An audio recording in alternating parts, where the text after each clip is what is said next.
We're very privileged to be joined now by Dr. Padma Subrahmanyam. She's a famous dancer, well regarded, not just here in India but all over the world. But she's in the headlines today and here on India Today now because she is the one who sent a translated copy of an article as a part of a letter that she wrote to the Indian Prime Minister Narendra Modi back in 2021 about the Sengol. She's the one who drew attention to the Sengol before the Prime Minister, triggering a chain reaction of events that have now resulted in that very Sengol, which is nestled safely in the Anand Bhavan Museum in Prayagraj, to be part of the new parliament that is being inaugurated a few days from now. Dr. Subrahmanyam, a pleasure, ma'am. Thank you very much for speaking to us. Your sentiments about the decision taken by the government to revive the Sengol, put it in parliament. But first tell us about how it all happened. What made you write that letter, ma'am? Well, I feel extremely elated that I'm talking to your channel. It was an article in Tamil that came in Tughlaq magazine. And I was very attracted towards what was there in the content of the article. It was about the Sengol and how Kanchi Mahaswami had spoken about it to Mettur Swamigal, and then the whole thing has been retold in a book by Sri Subramanyam, who has written on Tevarams in 3 volumes, and he has quoted Kanchi Mahaswami with regard to the Sengol. Yes. The Sengol in the Tamil culture has great significance. The umbrella, the Sengol and the throne are the 3 objects which actually gives you the concept of the reigning power of the king. And the Sengol is a symbol of not only power, but it's a symbol of justice. And it is just not something which came to us from, say, 1,000 years from the later Cholas, but Sengol is mentioned even in the Tamil epic Silappadigaram. Yes. And it is mentioned with regard to the Chera king who by mistake gave an order to behead the hero, and it was a wrong judgment. And when Kannagi proves that he was wrong, he says, "My Sengol has bent," and with that he also dies. So the Sengol is a symbol of justice, and it is something which has come down to us through the explanation we got from Kanchi Mahaswami, and revealed through this book on Tevarams by Subramanyam. And I was interested to know where this Sengol is, because it was said in that temple by Tughlaq, editor Gurumurthy, that the Sengol that was presented to our Prime Minister Jawaharlal Nehru was kept in Anand Bhavan, in the birthplace of Panditji. And how did it go there? And what was the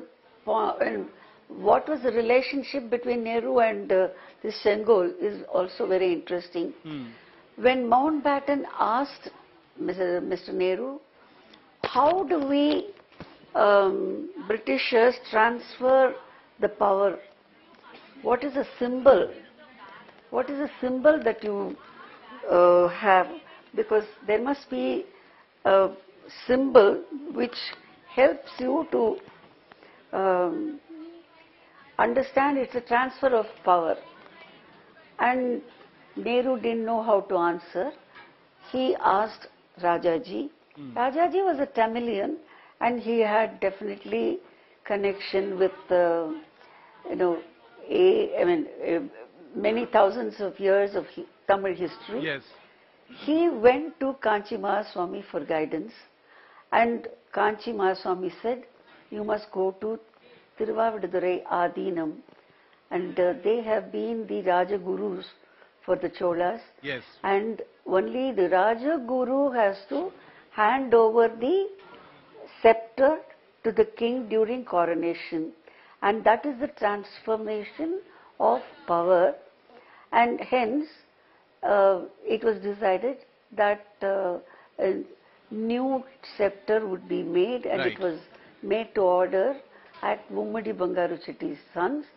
And Tiruvavidurai Adinam was sick, and he made his junior Swamigal fly to Delhi, and the scepter was given to Mountbatten. Mountbatten returned it to the Adinam. Yes. Then Adinam poured Ganga water on the scepter, and reciting the Tevaram, Kolari Padiham, which was composed by Jnana Sambandar, who was a child saint. Yes. It's made up of 11 stanzas, and in the last stanza it says that it is by order of God that you will rule perfectly. So this was the scepter that was handed over by the Adinam to Nehru. And I believe that this event somehow, though had a lot of publicity at that moment, Yes. unfortunately the scepter was not to be seen, it was out of sight, and even the extraordinary historic event was not coming to the public, it was not coming to light.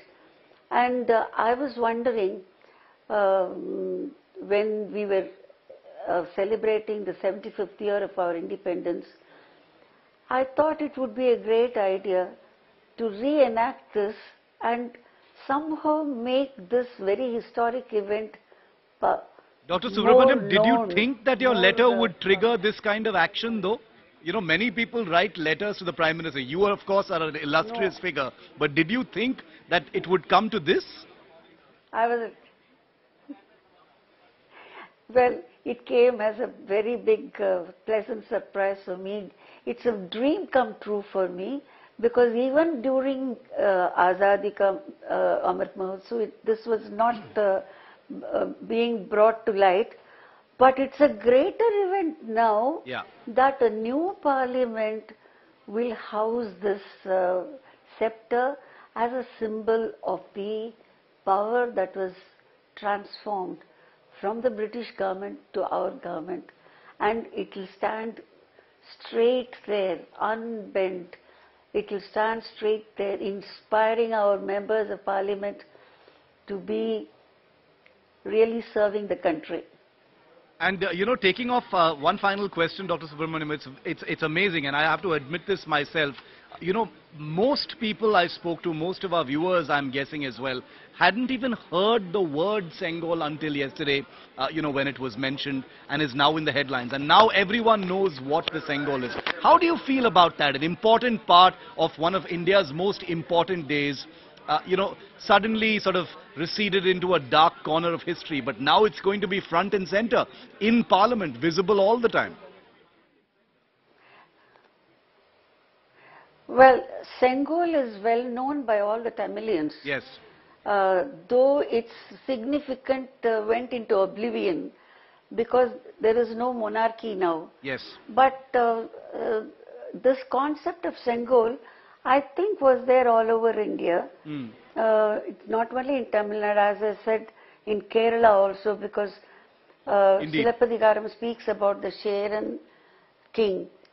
And Chera was, Chera is the original Kerala. So there must have been this Dharma Danda all over India. But South has been more fortunate to preserve traditions and heritage due to obvious reasons. Yeah. I don't have to go into it. Right, absolutely. Has been a great privilege hearing from you. When I wrote, when I Yes, yes. Continue, ma'am. you asked me whether I expected any Yes. good result from my letter to the PM. I am more than what would I say? I'm satiated. I'm so happy my dream has come true, and it is turned into reality in a much better way. And it's going to be the scepter seen permanently Yes. in the massive, beautiful building that has come up as a pride of Bharat. I not only congratulate you, Dr. Subramanyam, but also thank you from everyone watching, because it is thanks to your letter, your initiative, that the Sengol will find its pride of place back, in Parliament. I mean, in Parliament, it's going to be something that everyone's going to know. They will learn more as a result of it as well, and all of us, will be the wiser thanks to that letter that you wrote to the Prime Minister. Thank you very much, and congratulations, Dr. Subramanyam. Thank you. Well, I'm a nationalist, and like the squirrel in the Ramayana, I have done my little mite. Your little mite has resulted in a great action that's going to take place this Sunday. Thank you very much, Dr. Subramanyam, for speaking to India Today.